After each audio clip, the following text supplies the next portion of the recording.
Our guest today is Lil Brows. He is a songwriter and rapper. His new record, the Thiccc Boy Album, is out now with a lot of crazy features. I'm on a track. We got Bert Kreischer, Chris D'Elia, Jelly Roll, Chappelle Lacey. Me and Chappelle Lacey are actually on the same track, which is cool, and with many others.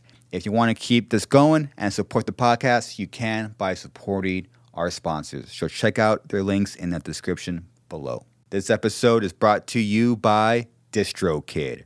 If you're an artist, musician, in a band, and want to get your music up on Apple, Spotify, YouTube, Instagram, TikTok, DistroKid can do that for you. If you head over to distrokid.com/Garza, you will get 30% off. That's distrokid.com/VIP/Garza to get 30% off if you sign up today. We are also brought to you by EMG Pickups. I've been using them for well over 10 years. The 817 gives me that identifiable heavy sound that I love. Go to emgpickups.com and use the promo code HEAVY at checkout to save 15%. That's emgpickups.com, promo code HEAVY to get 15% off your entire order. I hope you enjoy this chat. Please welcome Lil Brows.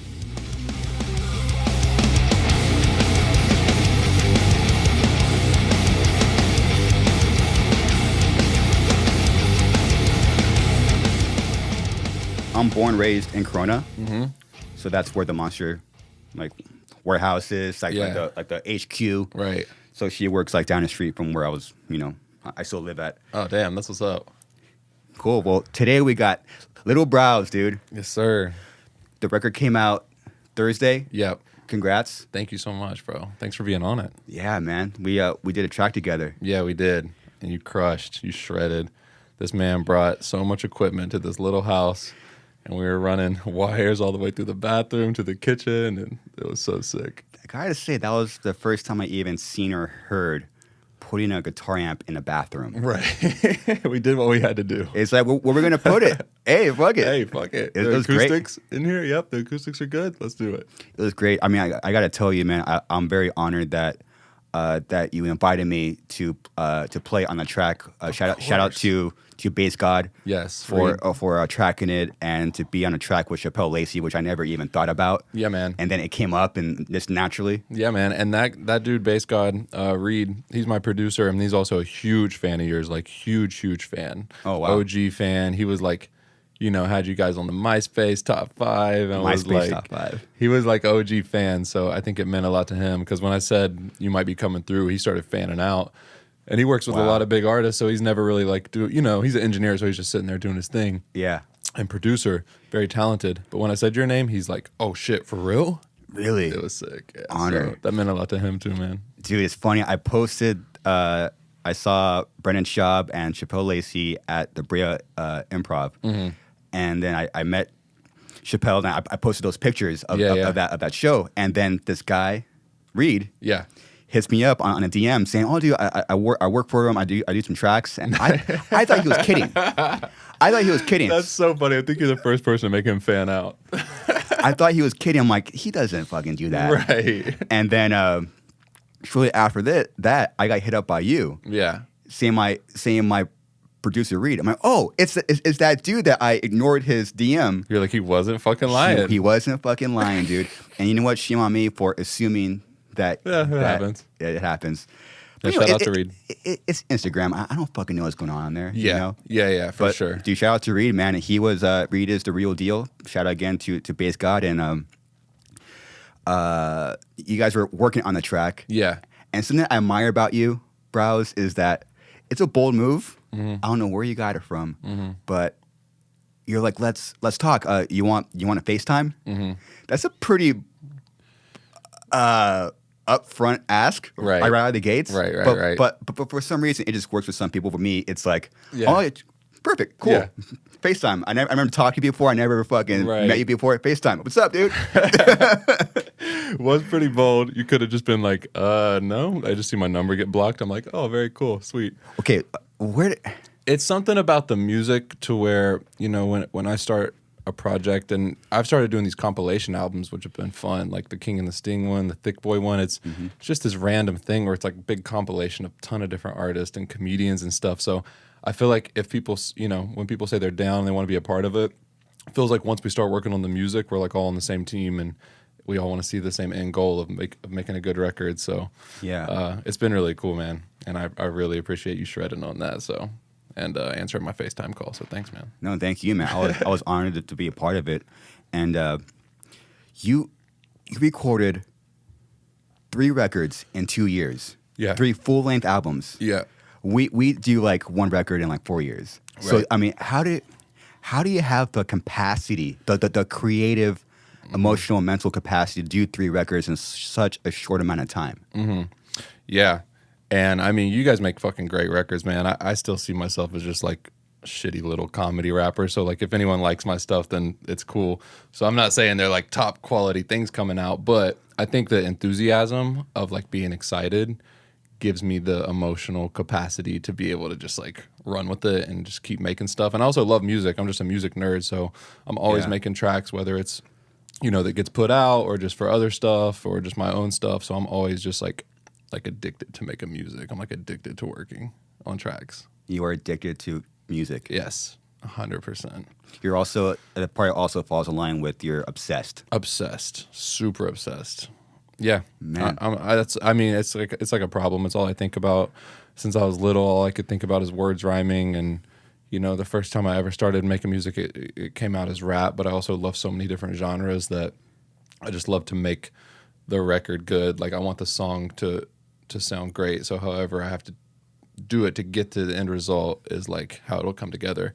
And that's what was cool about this project is there's a lot of different genres on it, from like hip hop to like old school to metal to like punk pop.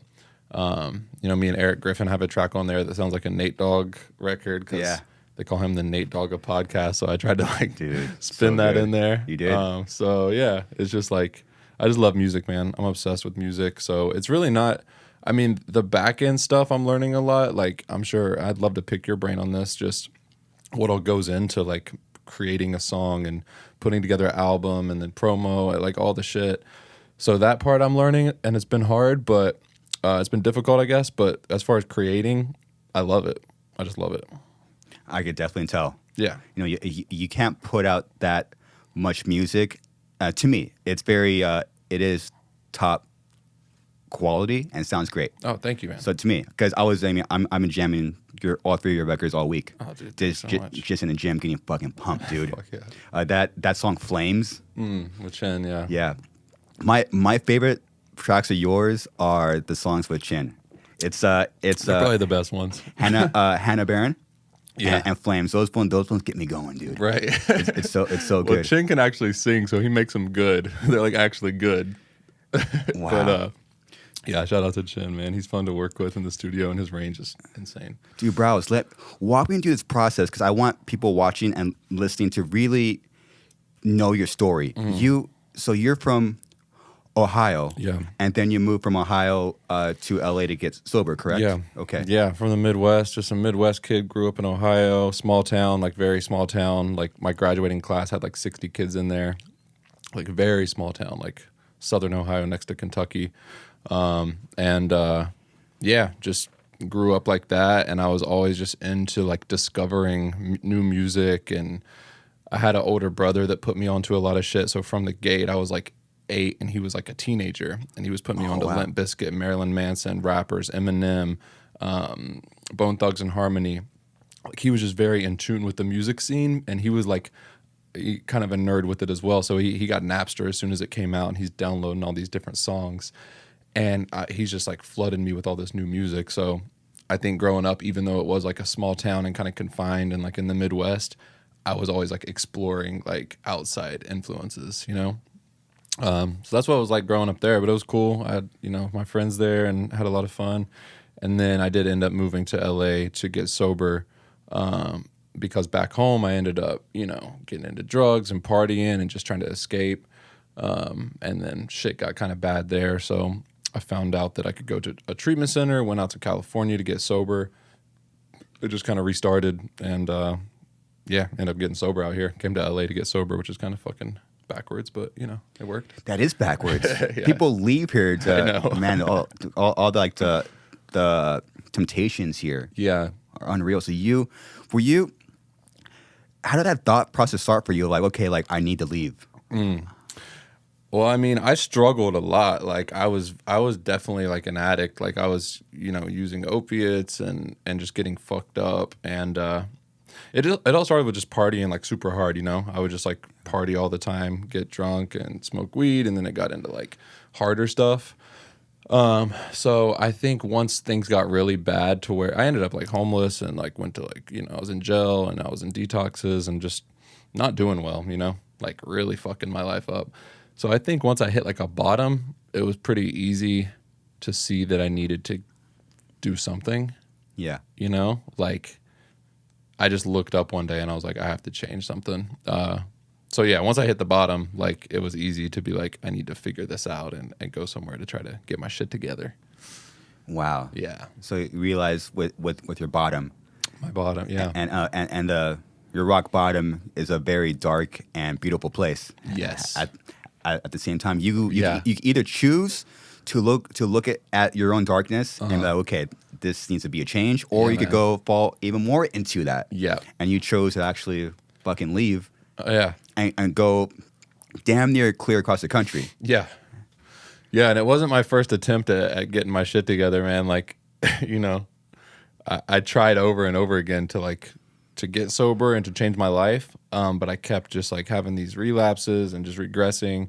And, you know, so finally I made a decision, like I got to change. But I love what you said. It was the darkest but most beautiful place because it was like my starting point for everything. And it's a reason now why I do work so hard and I don't waste any time. And like every single day I try to go above and beyond to just work and live life because it's like that pendulum swing all the way to the left and things got dark. And now I have to overcompensate and just crush it because I've like got another chance at life basically.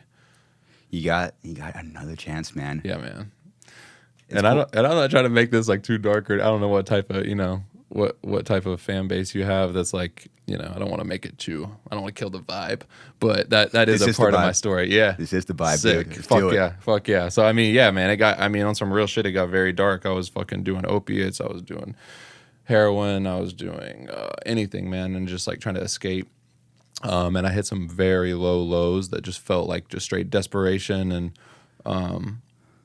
I just like, I almost died like so many times, bro. So that's why like now, like I'm just always grateful and like pretty happy, dude. Because I'm like, oh my God, I get to live. Like I get to like show up for my friends. I get to play music. Like I get to do all these things. So I don't take it for granted. I just have fun with it now.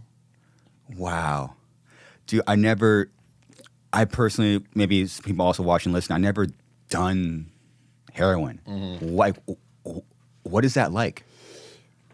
I mean, yeah. What does that do to you? It's crazy now because now I'm coming up on 7 years sober this summer, which is cool. But now the further I get away from it, you know, I'm 7 years without it. So like, it seems like a distant memory now. Like it doesn't even feel real to talk about sometimes. I'm like, damn, I was actually doing that shit.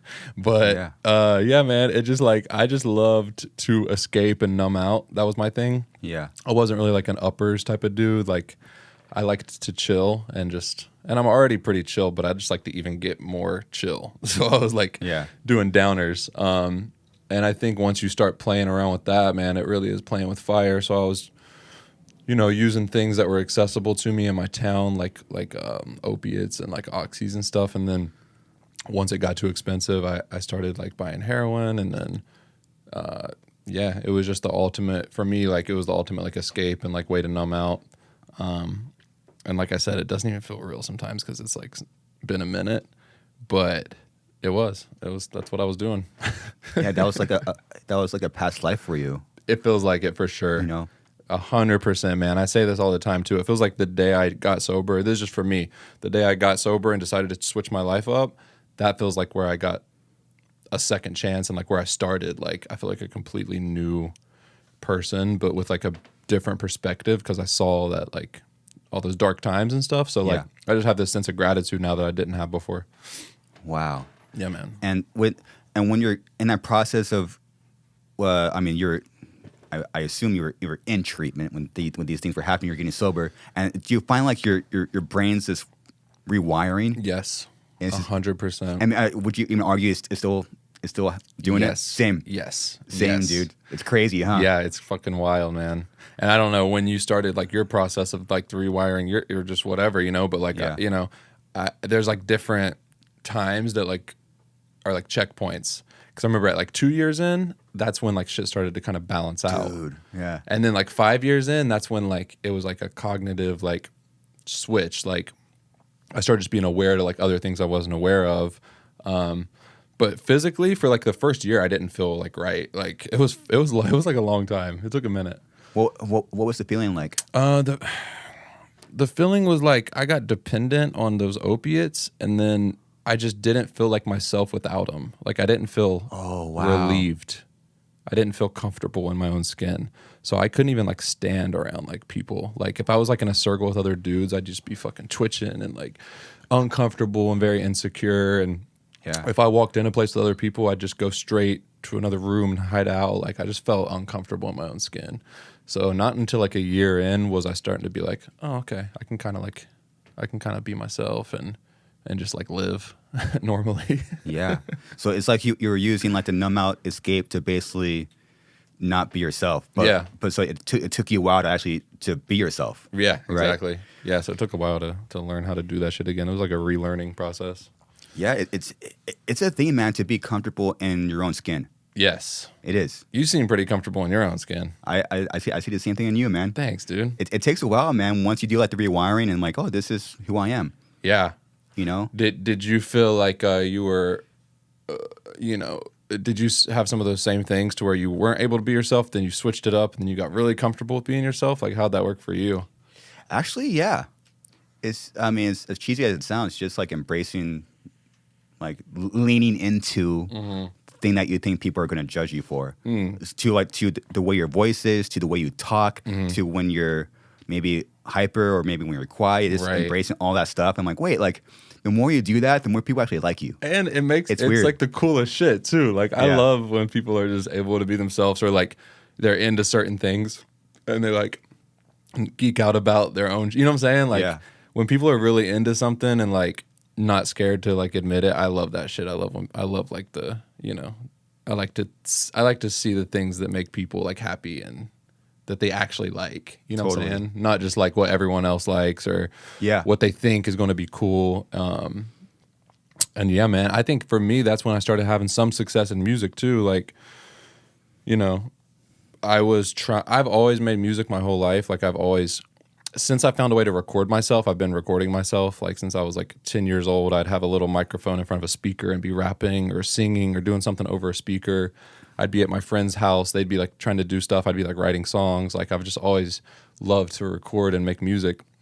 So I've always tried to do that my whole life. But until I stopped really giving a fuck how it came out, it didn't work. Like I would just try to show people things and they're like, oh yeah, this is cool. But I'm like trying to sound like this person or trying to like, yeah. I just didn't know. Like I just would like, I don't know. I just couldn't find my voice. So once I stopped really caring about outside influences and being like, hey, this is what I like to do. This is the people I'm inspired by, and this is the sound I have. And just kind of owning that. That's when it seemed like people started to be like, hey, this is kind of cool.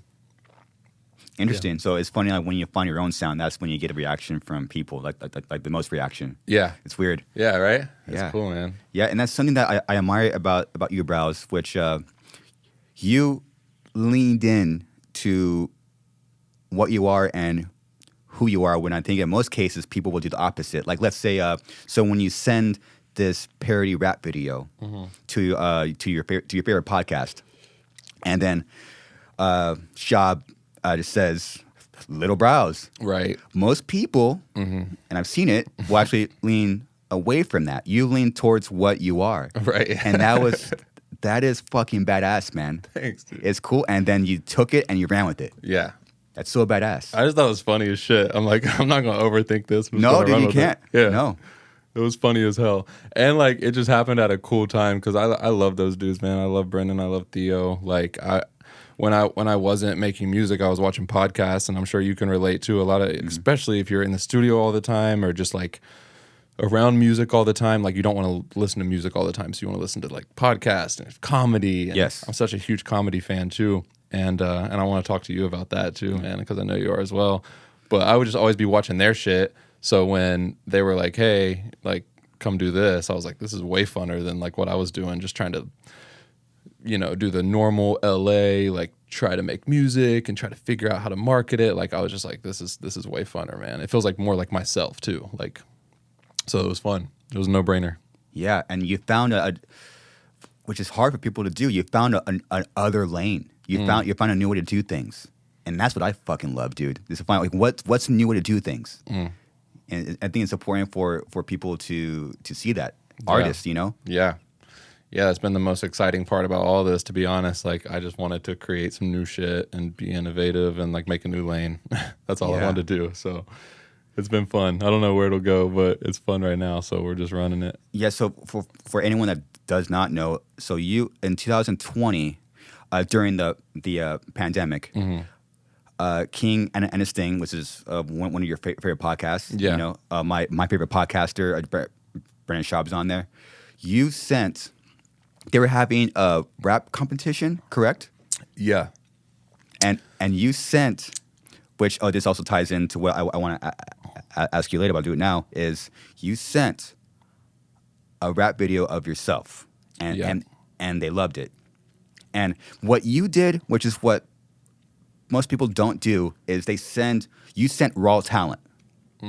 You sent a phone, you sent a video with no filter, no mic. It's just you rapping it in front of a fucking. It's just you and doing this, and then you had a video and you sent it. So there's no, you can't add anything to that. I mean that was your talent coming out, and it showed. And that's the most impressive thing, because it only takes talent to be able to see that. And actually today, it's probably happening right now, is we're announcing we're parting ways with one of our drummers. And so the past few months we've been, getting tryout videos, and they send like these camera, everything's mic'd up and sounds perfect, and like there's something about it I just didn't like them. But if someone sent like a raw video like that and it sounds good, Right. that is the guy. That's the dude. Yeah, and that's what essentially you did, and it caught on. Yeah. Dude, that's cool. Yeah. We did a little contest too for the album, for the Thiccc Boy album, because I wanted to, like, it was so cool of them to bring me on the show and give me a chance, give me a platform. I was like, I want to try and do this for someone else. Like, if there's anyone out there that like is talented and wants to be on this fucking album, hit us up. So we got a bunch of submissions, and me and Reed were going through them all. I think we were going through some while you were there that day too, maybe just starting to get some in. But like, same thing, the ones with the huge production and the sound editing and like just made it I appreciated the work that went into it, but I'm like, it just didn't sit right with me. It's weird. But then there was this kid named, he goes by Uh-Oh. And it's a great name. Yeah, it was just fucking Uh-Oh. That's a sick ass name, dude. He was just like, he was like raw, like putting in this. He was, he kept sending videos over and over again, but not in like a overproduced way, just in like a hungry way. Like, hey, I really want to be on this project. And he had like this pain in his voice and like this cool like tone. And like, that's like the biggest thing for me. I love like tone and like, and like vocals. So I was like, dude, we could work with this. Like, this is sick. So like, we didn't pick any of the big production ones. We just picked this one kid, and he ended up making a track with me and Shin. It's a bonus track on the album called OMW. And he killed it, and it was really cool and authentic, and I loved it too. So I definitely feel you on that. Wow, that's sick. And you didn't also, so you sent the one video, and then you sent two more, correct? Yeah, I think what happened is I sent that one video. Like what actually happened, I've told this story before, but it's like fucking so ridiculous. I was like just such an idiot. I went to Chick-fil-A on a Sunday, because I always go to Chick-fil-A on Sunday, because I never think about it Monday through Saturday. And go there, pull up to the window. I'm like, fuck, it's Sunday. Okay, sweet. So I just pulled over in the parking lot, and I put on Kingless Thing. I'm just watching it on my phone. Wow. And they're like, I guess it was a white rapper contest. I didn't know about that shit. Like, I wasn't trying to be like anything like that. I just saw them like reviewing videos. Yeah. And like, since I was already a fan of the show, I just, tied in some things about the show, about Theo and Brendan and Nick, and because I like watch it all the time, so I like actually knew what was going on there. So I just pulled my phone out, sent a little quick vid, and sent it, and then forgot about it. And then Nick, who's one of the producers on Kingless Thing, ended up hitting me up, and he's like, "Hey man, the guys like really like your thing. Like maybe it'd be sick to have you like come on. Like it's kind of turning into this like little rap battle thing." And I was like, "Fuck yeah, let's do it." So yeah, Nick hit me up. I ended up going on there, and then it just kept making. Then it turned into like a rap battle thing where people would send in submissions, and then I would just like do my thing, and it was like this fun like competition.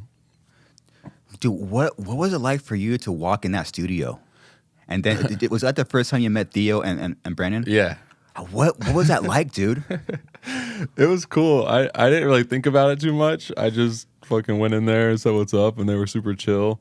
And it was a little surreal just because like podcasts, like, you know, if anyone listening, and I know you are and I am, if you're a fan of like podcasts, you feel like you know the people just because you watch it all the time and it's so like personal. Yeah. You know, like, so for me watching it all the time, then to go in the actual studio was a bit surreal because I was like, oh, I was just watching this. Now I'm fucking in the shit.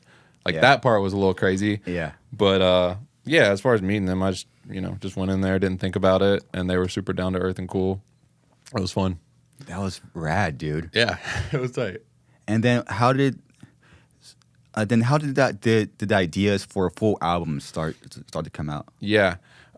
So we started getting all these submissions in, and I think I made like one other song that was like more inclusive to the podcast, and then I just brainstormed with them, and I was like, dude, we could do a whole like album off this, because I started figuring out how much talent was in that studio.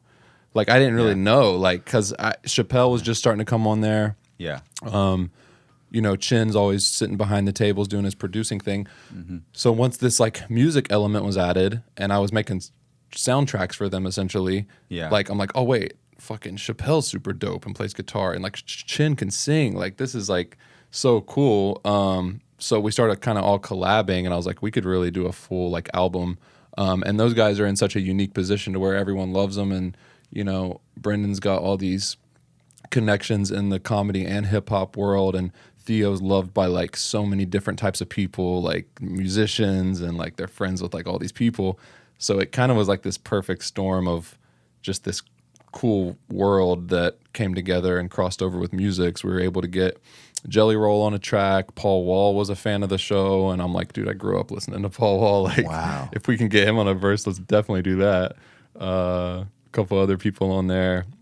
I think Mike Stud was friends with Brendan, ended up hopping on a track, and then just like other comedians and stuff too. So it was kind of this just like perfect storm of like comedy, music, and just like having fun with something. Yeah. It's kind of a trip how it first started off as like a joke. Yeah. And then it became very serious. Yeah. You know? Yeah. It's cool. Some of the best ideas are jokes. And then it just spawns into this like fucking thing. Yeah. Either like a song or a record or an idea. Like, oh, like when you're just laughing about something, like something silly. Yeah. And then you, wait, this is actually something. Dude, there's something here. Isn't that so cool when you're just like with your friends? And because sometimes you try to force things, or I do anyway, and like they don't work out. And then the one I don't is like the one that will poke through. Yep. Isn't that how it goes? It's so weird, dude. Man, it's so sick. There's something about that. Yeah. Just like getting out of your own way type of thing, right? Dude, getting out of your own way, it took me a whole fucking career to learn that one little thing. Just get out of your own way. Damn. To a whole career to learn that. Like, when did it click for you? I think like year and a half ago. Damn. So very recent. We're probably the best spot we've ever been in a whole career. That's amazing. It's cool. And and you guys been doing this forever, bro. It's been a while. Our first record's 15 years old. Wow.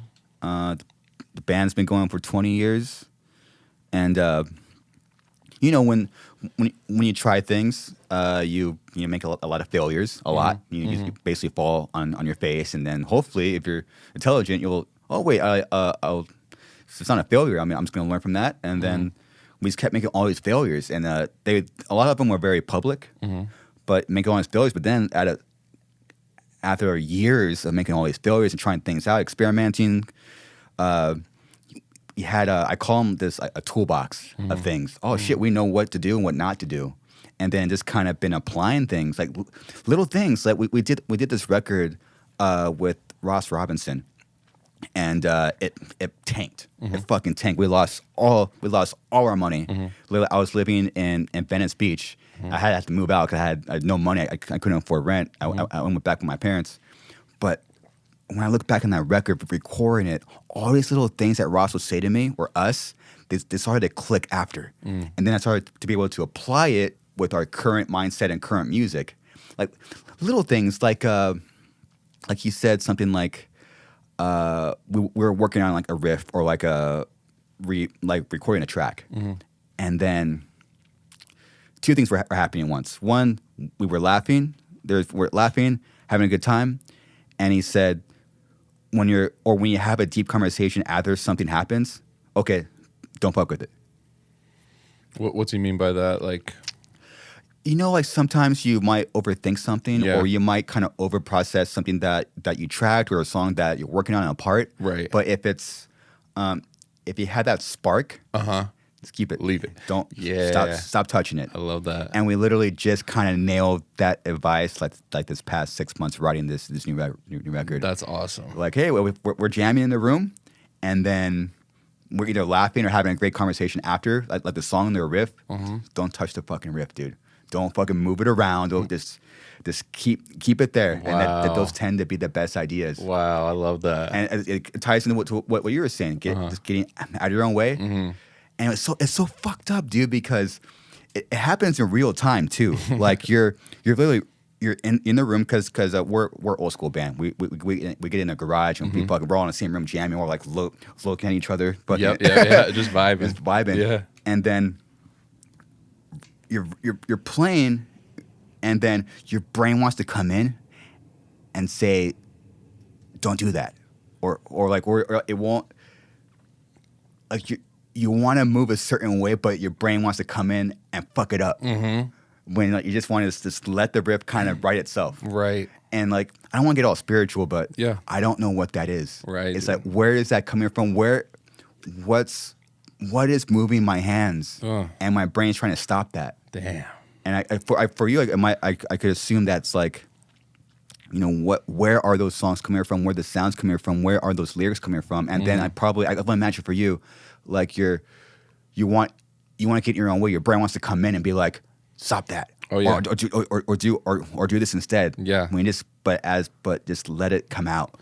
Just let it fucking come out, dude. Yeah. You know? Yeah, bro. You asked me earlier, like, how I've been able to put so much music out, and, not that it's like fucking crazy good music, but what I do is I just don't overthink it. I just like, my best shit is always my first takes, my reference takes, my freestyles. Like, I don't fuck with them too much. All I do is like fine tune them after and like keep the same emotion and like try to tune them up. I might do some other takes, but even on this recent project, most of those takes were like reference takes. Like, I usually go in and freestyle to a melody or a beat and like just let that come out and then like fill in the blanks after. Wow. And on this recent project, there was this one song that like my reference take was the best take, and I lost the reference take. And I tried to recreate it, and it just sounded so fucking bad, like over and over again. Damn, and like, dude. I was like traveling because we got all the stuff in. Now we're letting the engineer mix and master it, right? Oh, great. But we were missing this one take. So, dude, I went to like so many different places. I was like traveling. So I was in the Midwest trying to find studios, and I was like, Dude, I gotta record this verse. I drove like 3 hours one day and like went to this engineer, and because I couldn't find a studio where I was. And I kept recording the verse, and it just sounded like shit, man. So finally at the very end, I recorded it again, and it sounded like the reference, but it's just funny that like that drove me so crazy because the only good take was the first take, and every time I tried to recreate it, trash. Dude, that's crazy, man.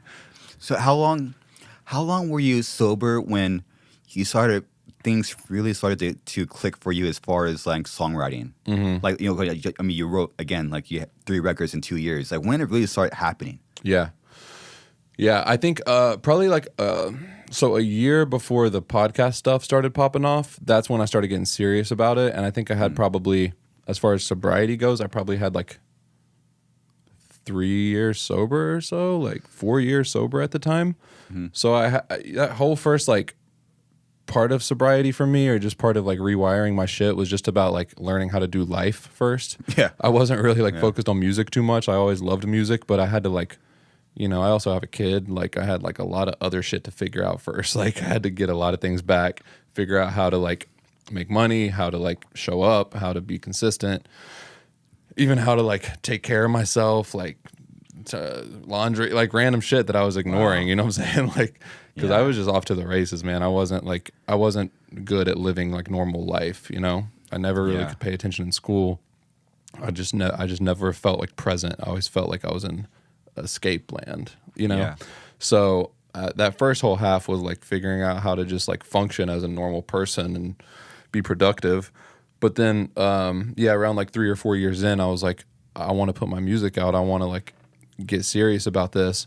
So I spent like a solid year just dedicating every minute I have to like learning and being around people that knew a lot more than I did. And I would just drive to the studio every free second I have. I spent, you know, money on like investing in like, you know, equipment and figuring out how to record myself, figuring out, you know, producers to work with. And I just really like shut up and listened to people that knew a lot more than me. And I still do that now. I love being in studios with people that, you know, are awesome musicians and I could just learn from. Yeah. Yeah. So for that whole year before the podcast stuff, I just was on this like mission to like put as much work in as I could and just like figure it out. So Yeah. You just got focused. I got focused, yeah. And then, you know, that popped off, but I was just kind of ready for it because, you know, it's like a preparation opportunity thing. Like I was preparing for that, and then I got an opportunity, so I was able to like, I already knew how much work was going into that. So, wow, yeah. You know what's fucked up is that wouldn't have happened unless you're on heroin. Yep. Get it? Like because you had your rock bottom, and that made you make a change. Yeah. That essentially is why you're here now. 100%. Yeah. I'm grateful for all that shit. Like, you know, people that are sober will say that a lot. They'll be like, I'm grateful for the drugs at that point because I needed them at that moment. Like some people, you know, might, you know, not be here today if it wasn't for those, to be kind of like a crutch to get them to the next spot. So I wouldn't be the same at all. I wouldn't have the perspective I have now. I wouldn't have the love, you know, maybe from my family and friends that I have now. You know, just wouldn't have the perspective. So like, not only just music, but a lot of things wouldn't have happened if I wouldn't have went down those like dark roads and been able to like grow and then come to the other side, I guess. Yeah, it's weird how that works, huh? Yeah, it's crazy, man.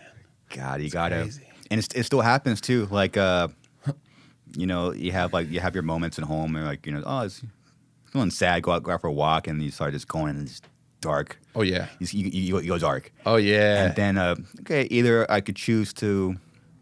You know, I there's like a sick part of me that I enjoy it. It's like, oh, this is some good shit's gonna come out right now. Yeah. Oh, this is gonna be good, dude. I'm in for the ride. You know, I don't take like Xanax or anything. Like if I feel something, I want to feel it. If I'm in an airplane, dude, I want to fucking feel it go. Fuck. Right. And this still happens. You know, with a clear head, happy. I mean, I'm a pretty fucking happy dude. I have a happy life. I'm in a happy. Relationship with my girlfriend. She's awesome. My band's sick, but still like these moments come up, like things that happen to you when you're like fucking like 4 years old or a kid, or unprocessed feelings that you thought you processed. Yep. And you could choose to like, okay, am I going to learn from this, or what's happening? Like, what is it trying to tell me? Yeah. And sure, it's could tie. Most of the time, it ties into I'm ignoring something. Could be like, you know. Maybe I could be a better boyfriend. I could be a better band member. Maybe I could have been a better person.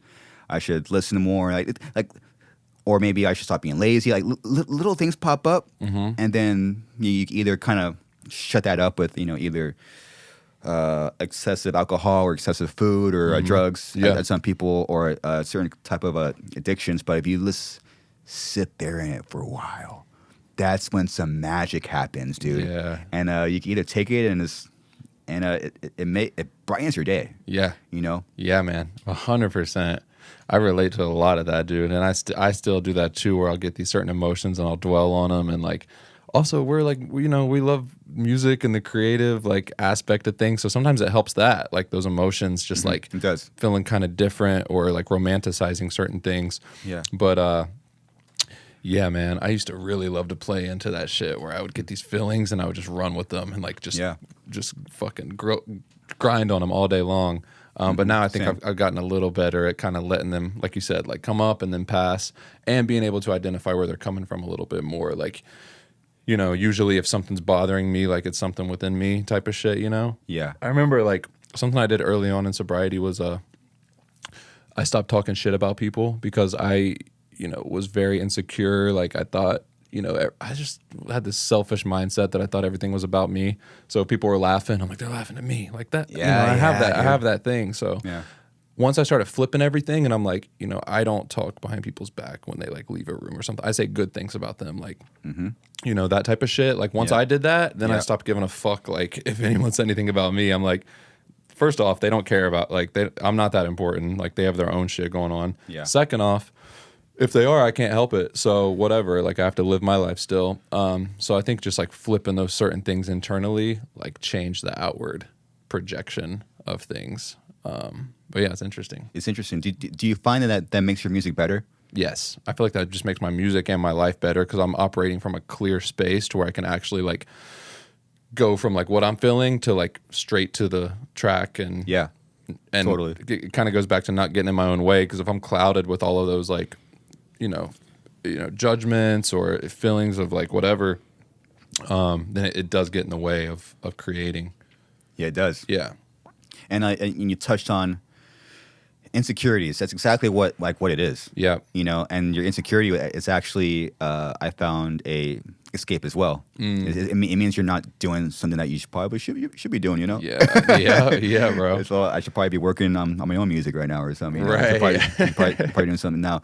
Have you found that even like you'll have like a bad day or like a bad emotion, and you'll channel it into a song, but it's not something you would put publicly. It's like, oh, this is mine. This is mine. It's either too dark or like it's not something I would put out. Yes, but you have to put it out because that will inspire something maybe on the next song or like a year later. Okay, kind of that emotion kind of help. Dude, it's a trip, man. For sure, man. I have a whole folder of songs like that. Like pretty much in between anything I'm working on, I go off to those and make those. Yeah. And I just have a whole folder and I'll use like melodies or certain things from them for like later stuff. Oh, wow. It's cool. Yeah. So like, that's awesome. Dude, it's like, that's like my therapy for real is like being able to channel that. So yeah, like basically if I'm working on a certain project, I'm also working on my own little thing on the side, just like getting my shit out. Like I have to. It's funny because I was a big Lil Wayne fan growing up. You know, like I loved his music, his rap shit. So he would always, when he started doing the mixtapes, like I don't know if you were into that when Lil Wayne was like putting out mixtapes, like he was just running. Heard about him. Yeah. But anyway, like so basically like early Lil Wayne, he was like running the rap game with like the mixtapes, right? Because he would put out his albums and then on the side he would put out these mixtapes over like everyone else's beats. Like he would take a popular beat and like just kill it and make it his own. And I heard him say one time that like the stuff he was putting out was for, you know, everyone else and to like do what he had to do. But the mixtapes were like his, like that was his escape.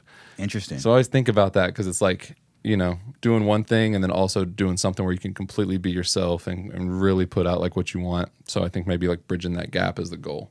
It is, man. Yeah. And it ties in what you were saying earlier, like your preparation will give you opportunity later. Like you just you're just working. You're constantly practicing. Yeah. Right. Right. You know. Yeah. You know what? I wanted to ask you this. I don't know. Like, I'm really curious.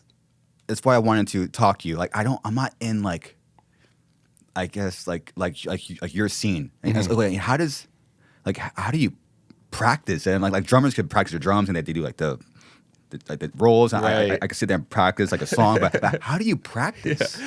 This is a cool crossover because I want to talk to you too because I'm not in your scene and like I would be a straight poser if I was like, hey bro, I know all this shit because I'm a fan.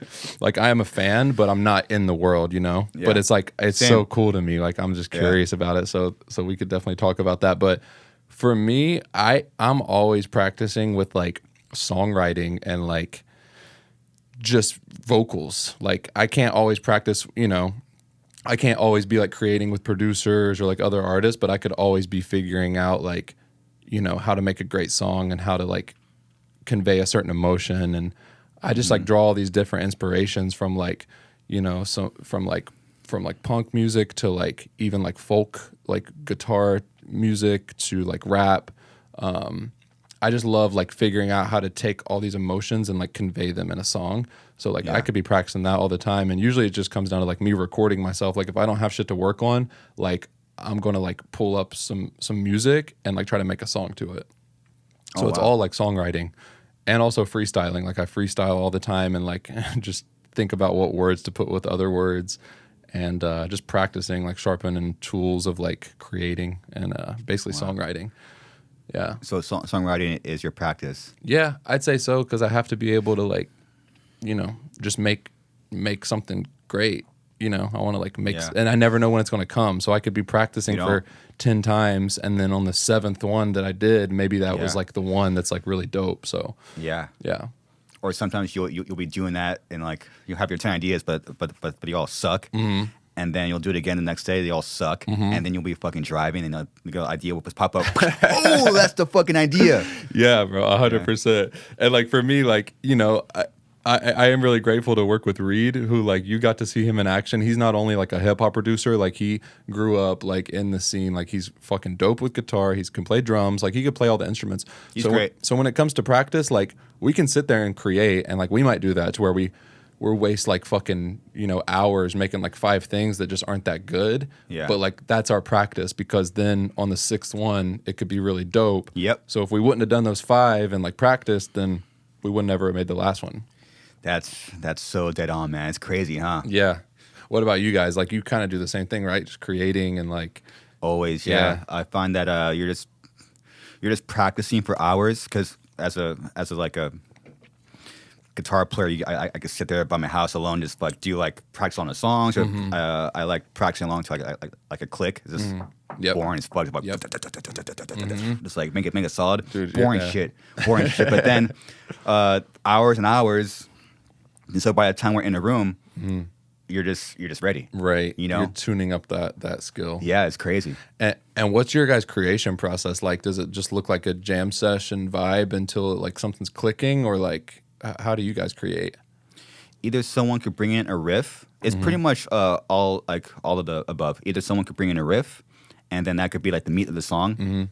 The riff could be sick, or it could suck, but it'll spawn something. You know, like it's just like whatever spawns. Like you know, an idea comes up. Could be a riff.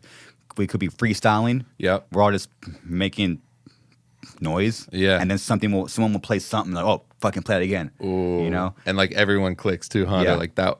Run on that. Yeah. That's something that kind of moves because I mean it's we have 4 people in a room, so if something kind of moves all 4 of us, like you kind of have to like listen to that, you know. And if we're all just vibing on some, and then lately getting out of your own way, and like either I will come up with the riff, just like kind of freestyling, letting the hands move, or like the bass player will do it, or Mark will do it, or Ernie the drummer, like they kind of just start moving.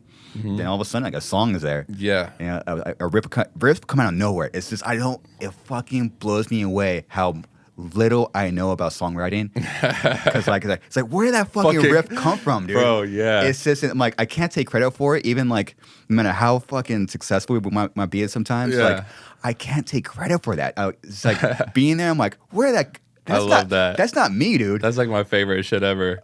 Dude, any song of mine that I've liked the most have all been accidents, all been mistakes. They're all accidents. They're all fucking accidents. Every single one. There's always one note or one melody that like we didn't mean to do. Yeah. And it's just super inspiring. We're like, oh shit, that was fire. Like this one song you know, all the songs me and Reed have made together, the best ones in my opinion, that I'm like, I actually listen to those and like love those ones. Yeah. They're all mistakes. Like, you know, usually what will happen is he'll be vibing and producing. Like he'll be literally creating in real time while I'm freestyling melodies. Whoa. So he's adding production here and he's hearing certain things, and I'll be like, no. I'll go up in a melody and he'll add the instrumentation to match that. So like I'm really lucky to work with him because we kind of like just vibe on that level, you know.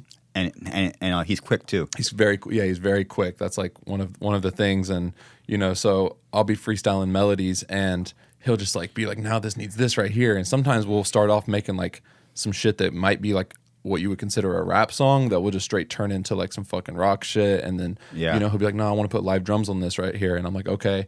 And then I might do some like grittier type vocals over it, add like another section. But there's been so many times where I've been recording a melody and like my voice is fucked up and it like caught it weird. And he's like, that's sick. Hold on. Yeah, dude. Then he'll chop that up and like Yeah. just kind of loop it to give the arrangement. And I'll be like, yeah. And I'll start vibing on that. And then, you know, he'll play a riff that was an accident. And I'm like, I love that one. And we'll just run off that. Dude, it's It's crazy. so cool. It's so cool, man. Yeah. It's crazy how that shit works. It's funny, like we just got done with our record last Friday. Yeah. I probably shouldn't have said that. But it's fine. And like you could play something perfectly, but for some reason it's just like, I don't know, it just doesn't sound right. And then there'll be like a fuck up, because I fuck up a lot all the time. But those are the takes that you keep. It makes you feel something. Yes. I don't know what it is, Dude, but you something can't recreate it, huh? It's just, well, leave it. Leave it, yeah. Leave it, dude. It makes you feel that, yes. It's so- 100%. And then when you keep doing it, Mm-hmm. not once, but you keep doing it throughout the whole song and the whole record, like the record or the song has that unexplainable thing. Mm-hmm. You're like what is that this makes you feel? I don't know what it is. Dude. But so we keep doing it, you keep leaving those parts in and let the song be the fucking song. Yeah, bro. You know, like That's what I was kind of like, dude, I was really just super fucking impressed and like so happy when you were jamming to our stuff, because like you just fucking they hit play and you're just like boom boom, and like as soon as you started, I'm like, I want that, like those Yeah. takes right there are already fucking like as great as it's gonna get. Like wow. I could just really feel and like see the experience coming in and just like seeing you click with it. And that was really cool, because I'm like, dude, this is real. Like, you can't fake this Damn. shit. Thanks, Brows. Yeah, man. Honor, You're man. really fucking dope, man. It's funny, like whenever someone says something to me like that, it's always new. Yeah. You know, it's kind of like when someone says something positive to you, you're like, oh really? Wow, thanks, man. Yeah. Oh, for sure. It's still new to me. You're like, oh yeah. And then I realized this literally like last month when we were doing our album. It's like, dude, you guys are like professionals. It's like, oh yeah, we're like supposed to be able to do this. We've only done it for fucking hours and years. You're supposed to do that, you fucking dodo. Right, you know, right. It's funny. Dude, I feel like an idiot. Like, when someone thinks I'm like actually good or something, I'm like, all right, like, thank you. Like, that's cool. Yeah. And like, but I feel like a fucking idiot most of the times. That's just trying to like do something. Yeah. Yeah. I think each artist or musician and songwriter are different. I think you should be overly humble, or you should, or like the super confident thing works for you, or Yeah. I mean, whatever your thing is, Right. That's your thing. If it's a cocky thing, fuck it. That's you. Right. Like whatever your thing is that makes your Yeah. music the best. Yeah. You gotta do it. For us, for me, it's that like I'm just an idiot. I'm humble. Yeah. And I took a whole career to get back to that point. Yeah. To Yeah. make it so. I feel like that when someone compliments me, I'm like, I still feel like, I don't know, bro. I'm just trying to do something. Still trying, dude. I really don't know. Like, if that was Yeah. cool, that was cool, because I'm going to create either way. So, like, Yeah. But one thing I did notice, because I just started performing live, which I've never done before. And, you know, shout out to Brendan again. He brought me on a little run with him. He did 4 sold out shows in Texas and was like, you're coming with me and you're closing the shows. Wow. And I'm just like, yep, let's go. And then, you know, after all the fucking shows, I go, hey, bro, I've never performed live before. That was my first time. And he's like, what? He was like, dude, you did great. And also fucking tell me next time, because that's a liability, bro. And I was like, bro, I wasn't going to say anything. I was just going to practice and try to crush it. But what I did notice is that, you know, when it comes down to the humility or like being overconfident and stuff, like with the music, it's one thing because it's so personal and I'm creating it and stuff. Yeah. But when I got on stage, like I felt confident. Like I felt like no one could tell me shit. Like I was like, this is my stage right now. This is my mic. This is what I'm meant to do. And I'm going to make everyone in here love it. And if you don't, that's cool. But I'm going to try my best to get you to feel what I'm feeling. So that was super cool, man. Like I had never performed live in front of people like that. And once I got off the stage, I was like, this is all I want to do. This is all I want to fucking do. Wow. I loved it. That was your first show. Yeah. It was my Damn. first show ever. And it was essentially 4 sold out shows. It was during COVID, so it wasn't like it was crazy packed in there or anything. Like they had dividers and shit up. Yeah. But there was a lot of people in there. And for me, I had never done that. So I just practiced a lot by myself and figured out how to get my breath right. And I was like alone by myself, like being like, okay, if I stop right here when I breathe, then I can finish this part, and then I could transition to this part of the song. Yeah. And you know, okay, I got to like figure out how to put the wedges so I can like hear myself because I don't have in-ears. And I just like figured all this out before I went. Damn. And thankfully they all went really well and people were feeling them. But yeah, when I told them that after, they were like, what? You haven't performed before? I'm like, no, bro. I just started doing this shit. Like, I just wanted to do it. Dude, and from what I heard, you did a fucking great job. Yeah, it was pretty cool. I think most people were feeling it. There was one show where people were like, what the fuck is this? Like, we came to see a comedy show. This kid's jumping around on stage. Good. Like, but 3 out of 4 were good. So I was like, I'll take it. Yeah, that's awesome. You know what? You made the right move. After I heard Dave Grohl say it, I realized, oh, this is real shit. It's like fake it till you make it. You know, sometimes you just gotta just go. Yeah. You know, and it's just why not? What am I going to say? No, and then just wait until I get things perfect? Like, yeah, you can. I'll do it in 6 months. Let me just like get shit perfect. And nah, bro, you have to do it. Just do it. And like, I learned more just in, you know, because then me and Chin did some shows together. Yeah. We went on a little run. Like, I learned more from that real life experience than I think I would just sitting there and practicing for a year. You gotta do it. Because I figure, you know, I got to talk to the sound guys. I got one of my boys, one of my really good friends named Riley, which would actually be a great guest to have on here, man. I think you guys would click. He was a tour manager for a long time, and now he's an artist, but he knows like a bunch of people at the venues, and like he helped me figure out how to communicate what I needed with like sound and like all this shit. So wow, he was a big help. But yeah, man, I think just going for it and not overthinking it is the move most of the time. Yeah. Yeah. Yeah, we're very similar in that way. Like we're humble everywhere else, but for some reason when you hit the stage, it's like that's the only time. Yeah, it's weird. You feel like yourself there, right? Yeah, like, it's like fuck. oh, I'm the shit. Yeah, dude, it's weird. Same. Like I don't feel like that most of the time, but when I, you know, the small taste that I have got of performing live, I was like, this is where I'm meant to be. Like no one can tell me shit right now. Like this is my shit. Yeah, it's crazy, huh? Like I remember I met this dude backstage because he was friends with Brendan, like this super famous dude. I think he was he created On It, like the On It supplement that Rogan's always like talking about and shit. Yeah. His name's Aubrey Marcus. I think. Yeah. Dope. And he like came in and said, "What's up?" and shit. And I'm like, just in the back green room, like, "Hey man, like just kid back there chilling, you know?" Yeah. He's like, and Brendan's like, "Oh yeah, he's gonna do some songs for us." And he's like, "Oh, he's gonna do some songs?" He's like, "Yeah, he does like rap and stuff." He's like, "Oh, okay, man, cool." And like I went out there and like that was like the 4th show, so I was just giving it all I had, and I like made everyone come up, and I was like having people just jump, and like I got it pretty hype on that last one.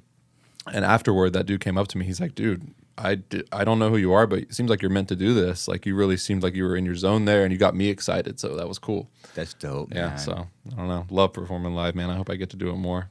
Well, yeah. Well, you have you want to announce it here? Yeah. This will be the first announcement. We just booked our first show in LA. It's going to be May 17th. Got the Troubadour. Which I'm fucking excited about. I hope people will show up because it's a pretty big venue for me anyway. But yeah, it's going to be May 17th. It's going to be me, Chappelle, Chin. We're going to bring some special guests out.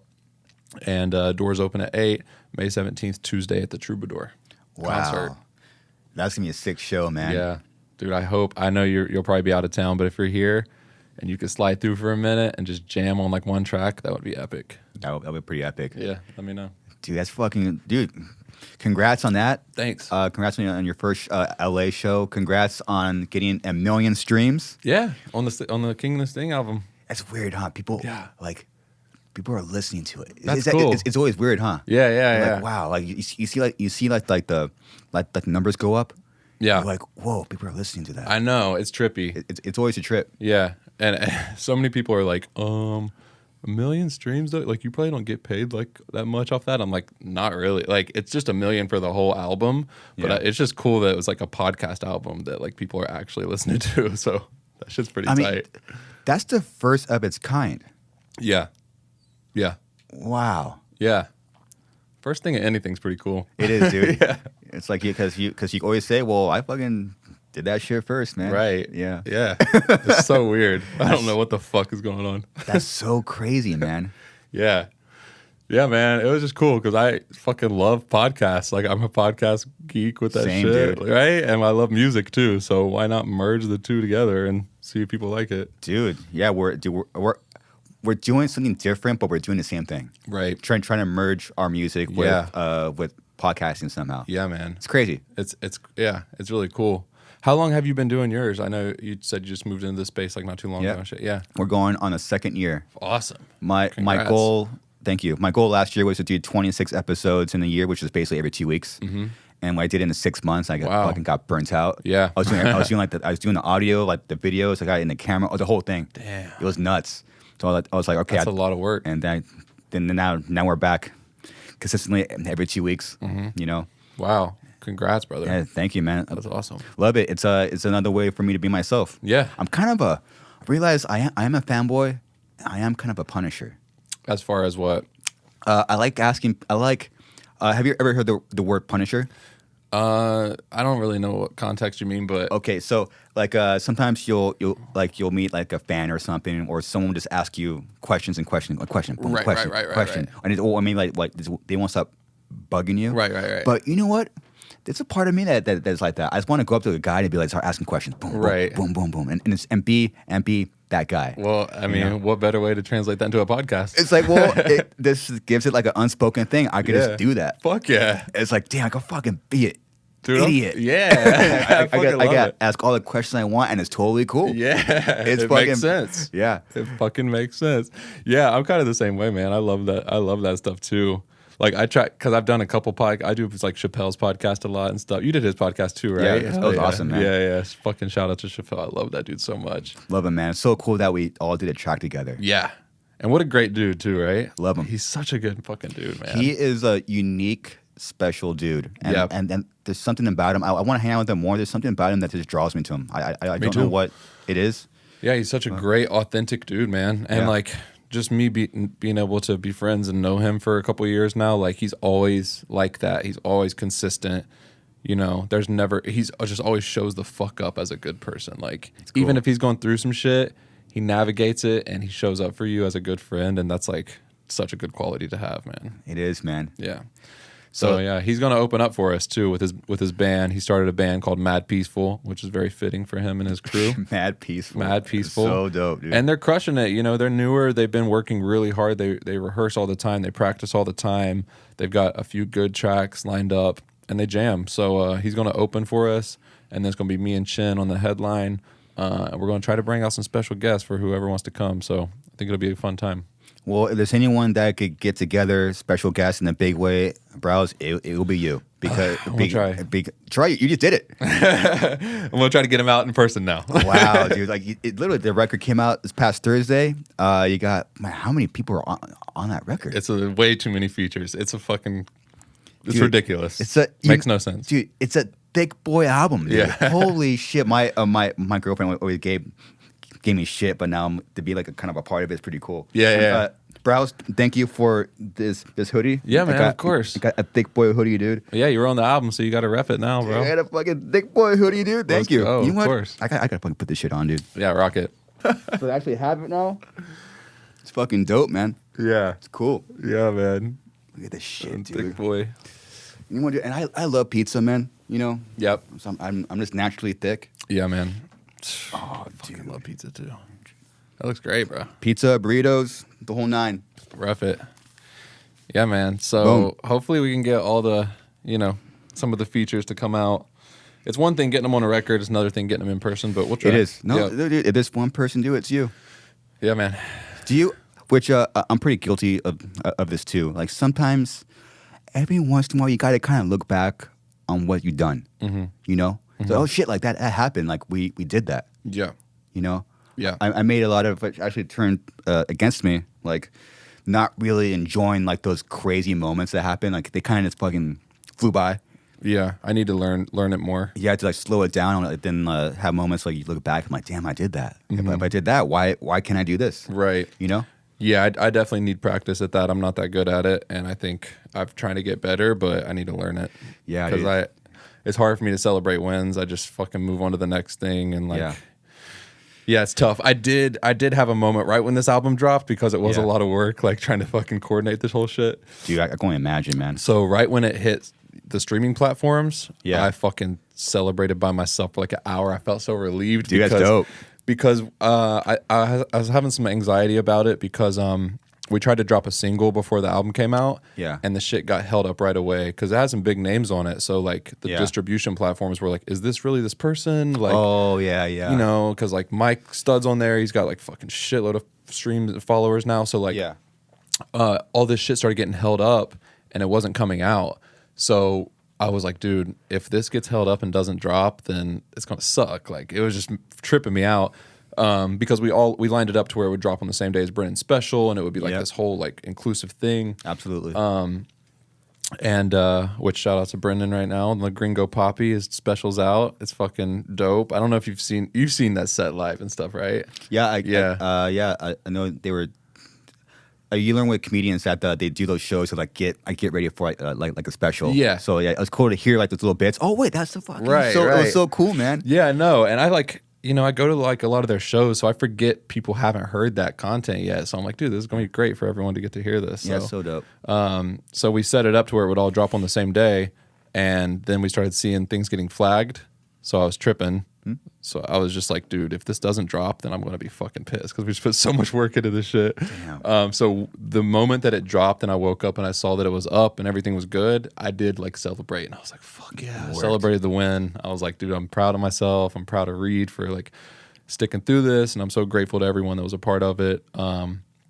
So I did feel good for a minute after that. Wow, it's great. Yeah. Fucking sit back, have a cup of coffee. Yeah.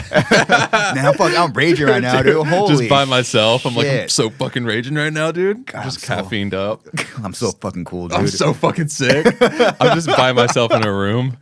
They're like, you good in there? I'm like, dude, you have no Just fucking enjoying idea, brother.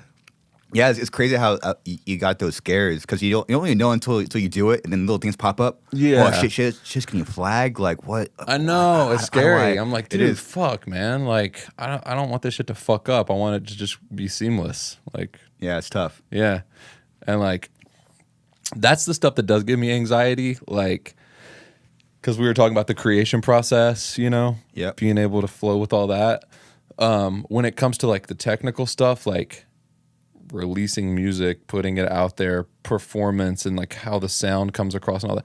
That shit gives me anxiety because I'm like, dude, I want things to go smooth, and like, there's always fuck ups along the way. Always. So like, I'm still learning on how to navigate that. You know, you have a fuck ton more experience than me, but like, how do you sort of navigate stuff like that? You guys just through experience, like you're like, oh, we have our shit down now. Like, Experience. Yeah. And then, which we recently just did this. Like, you know, I almost left the band like 2 years ago, and then I had a good friend talk me out of it, and then my girlfriend's been helping me treat it like I've been like kind of like that get rich die trying mentality, and I really avoided the business aspect of it, so I thought it was going to affect the music. Turns out I was wrong. It turns out really gotta pay attention to the business side of it. All that boring number shit like merch numbers, label talk, kind of emails, talking to our manager every week. Yeah. Like really going in on that has been holy shit. Like I'm surprised we're still a band. How has this thing been functioning? And I learned the hard way. We probably lost a lot of years, a lot of money, not watching our money because it's not about the money. I don't know a better way to say that. It's not about the money. Right. However, you do need to watch your business to make sure that, and that's what makes the music the best. yeah. You know? Well, I think it's like the intention is not based on the money, Yeah. but you still, like you say, you need the money to make the business function and to like get in front of it and make it successful. But like the intention isn't tied to the money.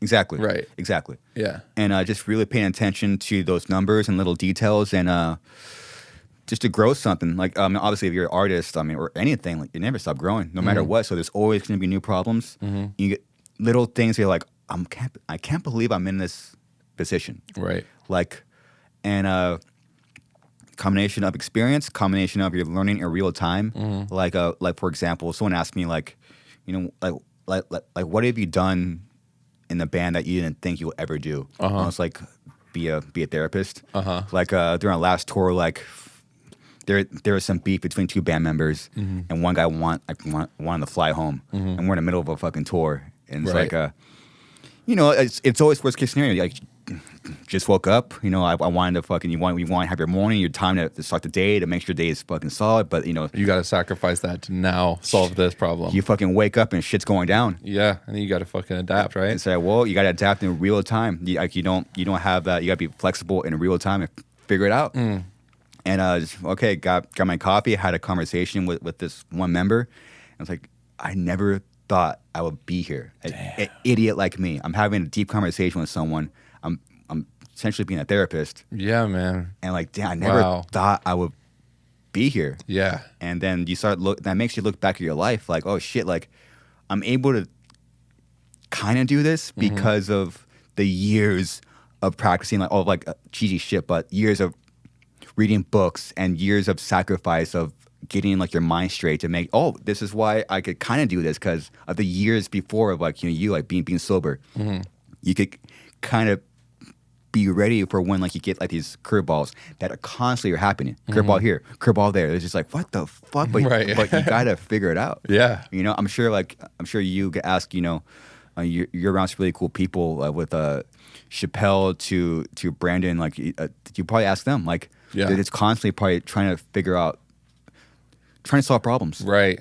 It's all it is. Yes. I love being around people like that. I try to surround myself with basically just problem solvers, because those are usually the people that are successful and like just thick skin and like, dude, we're going to fucking make it happen regardless. Like, this is the goal, and there's going to be like 20 hiccups along the way, but like we're not going to stop until the end goal happens. Absolutely. So like that's like a huge quality I look for in like people I surround myself with. It doesn't really matter, about the whatever, like the success or what. It's always about like the problem solving, because like those people are successful, they're good people, and they're just solution oriented. Like they're not going to think about like shit in that way. They're going to think about it and like, what's the solution? Totally. So that's cool. Yeah, man. I'm grateful to be around a lot of dudes like that, and a lot of people I've met in sobriety too. Like I have like a lot of good friends. They're just like these cool sober dudes that have had to get through a lot of shit. Yeah. And they just got this perspective that's like, I just haven't found anywhere like that. So it's cool to have them in my corner too. That's dope. Yeah. Yeah.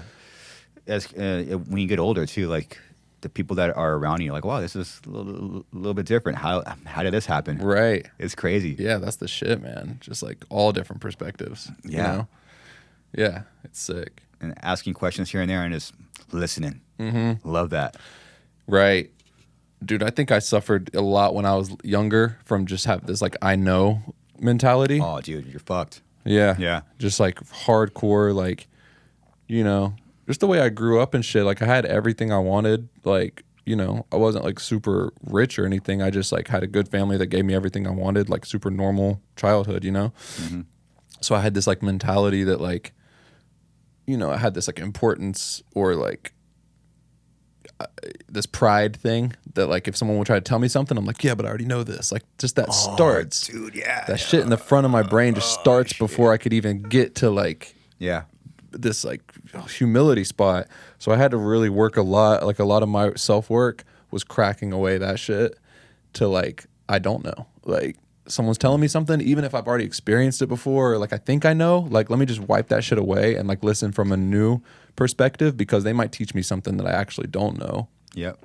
And that shit takes a lot of work, man. It does. It takes a lot of work and like continuously chipping away at it, because it's like a muscle memory thing. It's going to continue to pop up. It does. Unless you like do the work to counteract it. I know. You got the work never stops, Dude. Because there's always going to be problems. Yeah.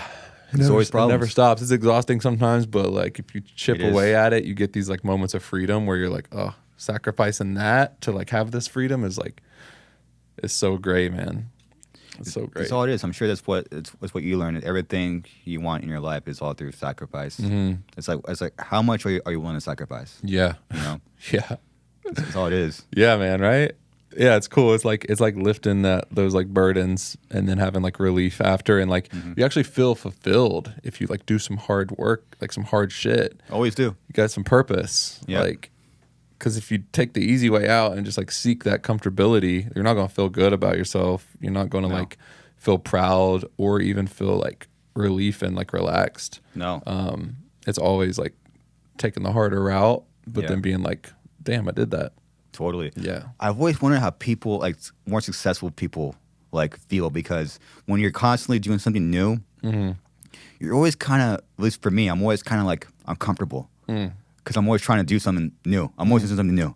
Like whether it's like being out in public more than I am or talking to someone new, it's always like this constant like That's really cool. uneasy feeling. It's like, is this normal? Right. It I'm just never like, feels I'm always normal. uncomfortable because Me too, you're bro. always doing something. Okay, well I've done this before. I gotta do that, and fucking, it's always Yes. something. And I wonder if that's like a normal feeling. I know. I don't know because You I know? feel the same way as you. I'm like always feeling like that, but I'm trying to constantly force myself Yeah. to be uncomfortable. It's awesome. I think a lot of those people I look up to are obsessed, like we were talking about, you know? Obsession, dude. So It's a like, key word. yeah, like I don't know if, you know, maybe things always feel like new and fresh to them too. If they're like super successful and they could just like chill, Yeah. but like they're obsessed with like the growing and like the next thing. So Yeah. I don't know, but that's a good question. We'll have to ask someone one day. I know, dude. I think it's a combination of you're always uncomfortable, Yeah. but you're comfortable in your own skin. Yes. Yeah. And like, Makes sense, right? yeah, you're like getting more comfortable in your own skin too. Like Yeah. I'm more comfortable in my own skin than I was like 3 years ago. Yeah. But then like, you know, then I was like more comfortable like than a year before that. It's just like this constant Totally. thing that's like never really truly satisfied. There's like this one quote that's like you know, proud but not satisfied, I guess. Like Yeah. it's like you were saying, like being able to like celebrate some wins, You have to. but also Yeah. not losing that hunger. Never lose the hunger, dude. Right. So Never lose it. I'm always intrigued by that dichotomy. There's a fine line between like rest and like being cool with what you've done, but like also never satisfied. So Yes. like you have to meet in the middle, because if you're just never satisfied, then you're just always like trying to fucking escape, never be present, never get to enjoy Yes. things. Yeah. Nothing's ever enough. Like, oh, as soon as I get this, then I'll feel okay. I'll be like whole. But yeah, that balance is like something I'm still trying to work on. Yeah. Yeah. Well, as long as you're hungry, Right. You know, because that shit goes away sometimes. So the fact that you have it, you know, Yeah. and don't lose it. Yeah, man. I heard. I think it was David Goggins that talks about this. You know David Goggins? Yeah, he's a fucking maniac. Yeah, he's fucking insane. Dude, yeah, bro. He gets me pumped up sometimes. Yeah, yeah. But he talks about the difference between motivation and drive, which helps me a lot, because he's like, you know, you could be motivated to do certain things, but sometimes the motivation is like fleeting, like it'll leave.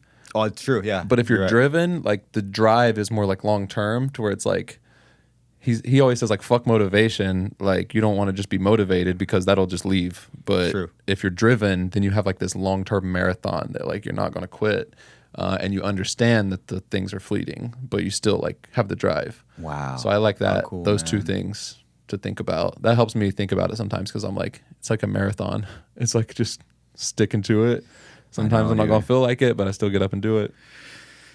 When you get up, we don't feel like doing it. You got to get up. Today, dude, was one of those days where like I was in bed. I did Yeah. not want to fucking get. Some days you're just like that. I don't want to get up. Yeah. It's so fucking crazy. yeah.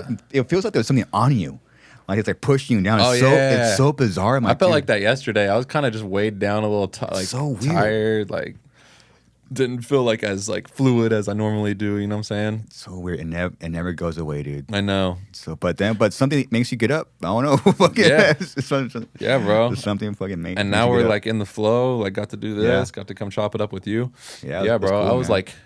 like, fuck. I don't want to be late. Like, I You're wanna- late. Yeah. Yeah. I want to be like on time. Then I'm like thinking about a million different things. I'm like Yeah. putting my music on and shit. I turn left. I go the complete opposite way. I'm like, where the fuck is Santa Ana? Oh, it's this way. Yeah. And then like just LA traffic and Waze is just relentless. course. It goes from ETA 11 to like boom ETA 11:20, and I'm like, oh, Easy. Fuck yeah! One turn cost me that much time. You take one Chris bad is turn in gonna LA. Fucking hate me. Yeah. Yeah. It's all right, dude. We made it. Made We're it. here. You're fucking here, man. I'm curious with your perspective, because this is something that we're currently dealing with. You're actually, with our lyrics, you can't really understand what we're saying. I'm very aware of that. But but with you, people could understand what you're saying. Like, what do you think about, like, okay, if I have this song that's about this, these lyrics, Are you worried about things getting taken down from YouTube or being canceled, like for saying what you want to feel? You know? Right. I usually don't think about it when I'm creating it. Thankfully, I don't know if it's just like I'm very like self-aware. Like even when I'm freestyling, like I'm able to like think like what's coming together. Yeah. So like nothing I've really done so far has been like I haven't said it and be like, ooh, I don't know about that. Okay. Like I'm usually Yeah. pretty aware of it, and it's Yeah. like, you know, it's usually just like pretty normal shit. There's been a couple of times where we've like done like said certain things and we've like brainstormed and been like, I don't know if that's a good move to like say that or whatever. Just like whatever it is. I don't know. It just might come across weird. So Yeah. we've like taken it out. Yeah. And usually it's like me and like Reed or like someone I'm working with like brainstorming that. Yeah. For the most part, I don't really think about it. I haven't, you know, I'm also good. not like that big. So like I haven't had to think about that shit yet. But I'm sure as I go, I might be like, ooh, might not be the best move to say that right now. You're already there, man. You're in it. Yeah. It's crazy. Yeah, man. I don't know. But yeah, the lyrics, I don't know. I just go with what I feel. And I think usually I'm like saying little tiny like intricate things. So I'm like, people might not pick up on that. But if they do later, then that'll be cool. Yeah. Like little subtle things. So it's usually just like chocked full of like little Easter eggs. I like to do that a lot with the lyrics. Of course. Yeah. That's great. Yeah. Yeah. I've always wondered that with your perspective. Yeah, man. You know, because our band name is fucking kind of banned from like TikTok and stuff because the word suicide has been so like. Oh, I didn't even think about that. When the whole cancel culture thing came out, dude, we got fucking hit hard. Wow. Like you get like shadow banned from like Instagram, YouTube. TikTok is the bad one. It's like we can't even have like a name on there. So we're trying to figure out a way to get our band on there. Wow. I didn't even think about that. It's been fucked, dude. Wow. And But like it's so crazy though that like it's not even like that. Like it's I don't know, man. You gotta adapt. You gotta. Yeah, people don't want to piss off the mob. Like this whole thing that fucking like Elon Musk just like bought Twitter for like $44 billion. Right. And like my mind automatically goes like, kind of selfish. What does that mean for me? Yeah. You know, it's like, oh shit, it's just gonna be like, is he gonna be on the board? I guess that from what I read a little bit, it won't finalize till October, which who knows that's that even true. Right. Like, okay, well, is he gonna be on the board? Is he gonna have a say? Yeah. What does that mean for other social media platforms? Like, Yeah. like a YouTube or Instagram or a TikTok? Uh-huh. So I'm like, man, what if he does change shit? Like, what is that going to do with the other platforms? It would be great for me. Right. It's like shit. Right. All right, like if we post something on Instagram, like the algorithm will fucking smash it. Bury it, yeah. Because the word suicide. It's like, damn, this fucking sucks. Yeah, my Elon Musk, please fucking do change something, dude. Right. Jesus, dude. Because I feel like he would. I hope so. If like it goes that way, yeah, bro. Because we gotta grow like past that. Because like that's not even doing shit. Like that's not the root of the problem. Like these words and like this like it's not the. I just feel like we're like in general, it's just not getting to like the solution of the problem. Like even with the whole like you know. With all the lockdown shit and everything that went down, like I was working in mental health. Like I work directly with people struggling. Like I work with addicts. I work with people with mental health issues, people with bipolar, people with suicidal ideation, and like I'm directly with people like that. You know what I'm saying? So like that's kind of what I do to like my service work and like for like day job and like now I kind of do like more remote stuff, but I'm always doing that. Like I'm always trying to give back like that. So like I'm seeing it firsthand and like people have it so fucking backwards, dude. Like, we're talking about all these like lockdown things and like these numbers and like they have no idea that the overdose rate is way higher than any of the other shit. Like the suicide rates are like way higher than any of the other shit because people are like locked inside anxious all day. Like, you know what I'm saying? So when I hear things like that, I'm like, bro, that's so backwards. It has nothing to do with like a band name or like this person saying this or like whatever. It's like we got to figure out like the root of these problems and like solutions to like help people because people just don't even think about like how crazy shit is when it comes to that, Totally. Yeah. Yeah. In a weird way, I do have faith in people. It's like So do people even care about the solution, or does it always have to look? It has to look good on paper. Yeah. You know, it's like it's okay. Lockdown looks good on paper, or yeah. or canceling this person looks good on paper. 100%. They probably don't feel like that. They probably don't. They probably do not feel like that. Yeah. It's the same thing as like haters, like online, like, you know, there'll be like a mob of like hate on like one thing, but like if all those people were in person with that person or like whatever, like they probably wouldn't act like that or like feel like that even. That's so weird. They'd probably be like excited and be like, hey man, just like whatever. Like, so it's like the same thing. Like, I don't know. It just creates this like mob mentality of like, it's a mob mentality pretty much. Like people want to come off a certain way. Like you said, it looks good on paper. Yeah. It's a very strange thing. It is, man. It's very weird. It's weird. And it's like, we're just a band, right? You know, I wish there was like, I get there's so many like accounts on there, but there has to be some kind of like someone. Hey, this is obviously not this, or this is obviously not that. Like this, 100%. It's like it should be so simple. That's what I'm saying. We got to move past that. That's like such a low level of thinking to like act like that's the same category. It should be past it, because like, what about fucking movies? Like, what about art? Like, where do we draw the line? What about a Quentin Tarantino movie where like actual crazy shit happens? But we're like, that's movie category. Yeah. Like people don't think like that. People are smart. Like you said, you have faith in like people and like humans. Like people are smart enough to know, bro, that like that's not adding to anything else. There's like actual real shit going on that like no one wants to care enough to like research and figure out how to fix that. They just want to look good. Totally. And I mean, my main fear is like, I don't want like your music or my music or movies or comedians like to dumb down their art. No. Because then we're all going to be, we'll all be more unhappy because we love the best comedy. We want the best, darkest and music, other people that movies. are actually enjoying it would be unhappy too. Yeah. Because those people aren't the ones that are mad about anything. Like the people that come to the shows and that come to see comedy or whatever, they want to hear like the height of what they're trying to say. Like they want to hear like the extreme of what they're actually trying to say. Yeah. And people like it, and people understand that it's a joke or a song or a movie. Yeah, god damn it, fucking pissed. I know. God damn it. I'm fucking pissed right now. I'm fucking fired up, dude. Got me worked up, bro. I'm fucking 3/4 down with this monster. I'm fucking Shout out to Monster, thank you. Hell yeah, bro. This one's really good too. That's my favorite one. No, Violet.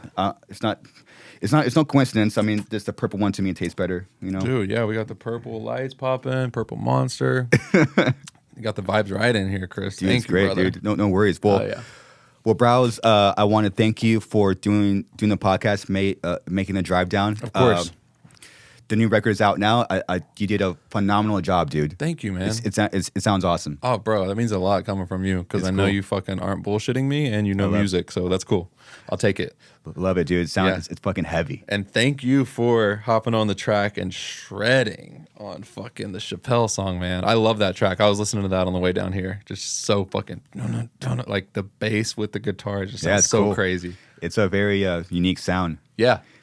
It's funny. I was going to tell you here in person, but I was I don't know why I've been getting some thoughts of like, oh, I should send Brows to some tracks I have, just like riffs. Yeah, maybe if you could tweak them or do whatever you want. Love that. I would love that, bro. Yeah. You don't kind of text me back. It's like you'll take it if it sounds cool, great, or not. It's fine too. You know, I like sending texts.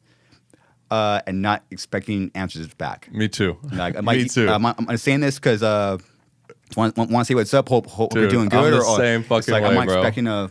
I love that. Me too. And I hate when people take it too serious. Like, I'm actually gonna. Well, I won't put him on blast, but I was like, because I have ideas all the time with melodies and like songs and like whatever. Yeah. So I'll text people the melodies. Like I might text them 3 reference tracks that sound like shit. It's just me like mumbling. Yeah. But I'm like, I want to know if you hear a melody that inspires you, and be like, hey, let's turn this into something. Yeah. And I was like texting my friend, and I texted him a melody of a very rough. It was just a rough, you know? Yeah. It was over a track. I was humming melodies. And he messaged me back. He's like, hey, man, just like, this doesn't really sound that good. The quality doesn't sound good. Like, I don't know if.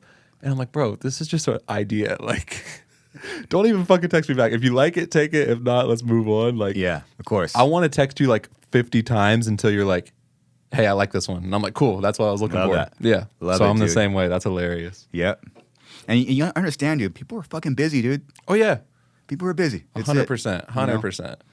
Yeah, man. No, I don't expect it back either. I'm just like, dude, maybe you'll see this text in 3 months and we'll fucking make it happen, like whatever. Yeah, it's dope. But if you text me riffs, trust me, you'll hear back from me, and I'll be like, I'm going to fucking work on these shits right now. Man. Well, Brows, where can people find you? People can find me on just Lil Brows, LilBrows, Spotify, Instagram, YouTube, and the Thiccc Boy album is out now on all streaming platforms. So literally on everything you listen to music on, check it out. Got some cool people on there. We got me, Chappelle, Chin, Bert Kreischer, Mike Stud, Jelly Roll, Chris Garza. Probably forgetting a bunch of people because there's 30 people on it, but check it out. And I really appreciate you guys listening, and I appreciate you having me on today, man. This was a lot of fun. And live at the Troubadour May 17th. May 17th. Yes, please come out. It'll be a fun show. I don't know what the fuck's going to happen, who's going to be there, but we're going to make sure the music sounds good and people have a good time. So if you want to come, May 17th at the Troubadour. Doors at 8, first band at 9, and then I'm on at 10 with Chin and some special guests. Wow. Brows, thank you. Thank you. Until fucking next time. Yes, All right, guys, sir. ladies, appreciate it. Later.